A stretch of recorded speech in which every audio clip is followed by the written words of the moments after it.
उत्तर प्रदेश के जौनपुर लोकसभा सीट पर चुनाव अब त्रिकोणीय हो गया है। बीजेपी, सपा और बीएसपी ने अपने पत्ते खोल दिए हैं और उनके प्रत्याशी मैदान में आ गए हैं। पहले बीजेपी ने कृपाशंकर सिंह को टिकट दिया, उसके बाद 14 मार्च को समाजवादी पार्टी ने बाबू सिंह कुशवाहा को टिकट दिया। राजनीतिक हलचल तेज हो गई है। इसके अगले ही दिन बीएसपी ने सबको चौंकाते हुए श्रीकला धनंजय सिंह को टिकट थमा दिया। श्रीकला सिंह को टिकट मिलने के बाद पूरा चुनाव त्रिकोणीय हो गया है। दरअसल आदर्श चुनाव आचार संहिता लगने के बाद से ही धनंजय सिंह ने चुनाव लड़ने के लिए ताल ठोक दी थी। धनंजय सिंह को सपा से टिकट मिलने की अफवाहों ने भी चुनाव को गर्म कर दिया था।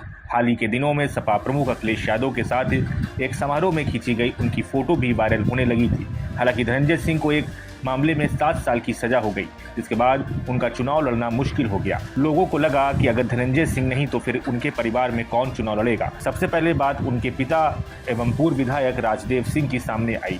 श्रीकला धनंजय सिंह के भी मैदान में उतरने की अटकलें लगने लगी। हालांकि इन सब कवायदों के बीच सपा से ही टिकट मिलने की उम्मीद धनंजय परिवार पाले हुए था। समाजवादी पार्टी से टिकट मिलने की उम्मीद लिए धनंजय सिंह जेल तो चले गए, लेकिन उम्मीदें जताई जा रही थी कि उनकी पत्नी श्रीकला धनंजय सिंह या पिता राजदेव सिंह को समाजवादी पार्टी टिकट दे सकती है। लेकिन बीते 14 अप्रैल को समाजवादी पार्टी ने बाबू सिंह कुशवाहा को टिकट थमाया तो सभी कयासों पर पूर्ण विराम लग गया। सपा से झटका मिलने के बाद धनंजय सिंह का चुनाव भी अधर में लटक गया, क्योंकि बसपा सुप्रीमो मायावती से उनकी अदावत सभी को याद थी और वहां से टिकट मिलने की कोई उम्मीद नजर नहीं आ रही थी। समाजवादी पार्टी ने धनंजय सिंह पर विश्वास नहीं जताया। लगा कि धनंजय सिंह के परिवार से कोई न कोई निर्दल चुनाव लड़ सकता है। इसी बीच 15 अप्रैल की दोपहर से ही 2 नामों, जिसमें एक धनंजय सिंह के पिता राजदेव सिंह और दूसरा उनकी पत्नी श्रीकला धनंजय सिंह को बसपा से टिकट मिलने की चर्चा ने जोर पकड़ लिया। देर शाम बसपा ने सभी को चौंकाते हुए श्रीकला धनंजय सिंह को जौनपुर लोकसभा सीट से अपना प्रत्याशी घोषित कर दिया।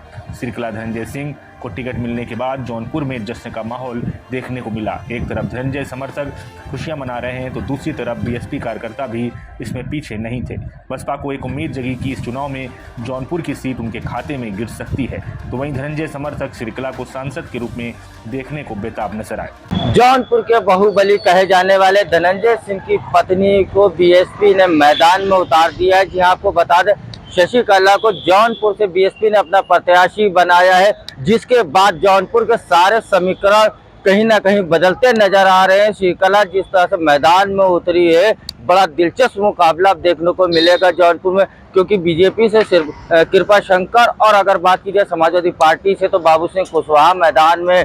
लेकिन भाई अगर बात की जाए धनंजय सिंह की पत्नी श्रीकला बीएसपी से अब मैदान में उतर गई है। श्रीकला के मैदान में उतरने के बाद कहीं ना कहीं जौनपुर में एक दिलचस्प मुकाबला बनते चला जा रहा है। अब ये देखने वाली बात होगी कि वहां की सीट किसके खाते में जाती है, जनता किसको सराहती है और किसको सीट किसके खाते में देती है। लेकिन ये जरूर माना जा रहा है कि बीएसपी के टिकट पर श्रीकला चुनाव लड़ेंगी। कहीं ना कहीं ये मुकाबला बड़ा दिलचस्प देखने को मिलेगा।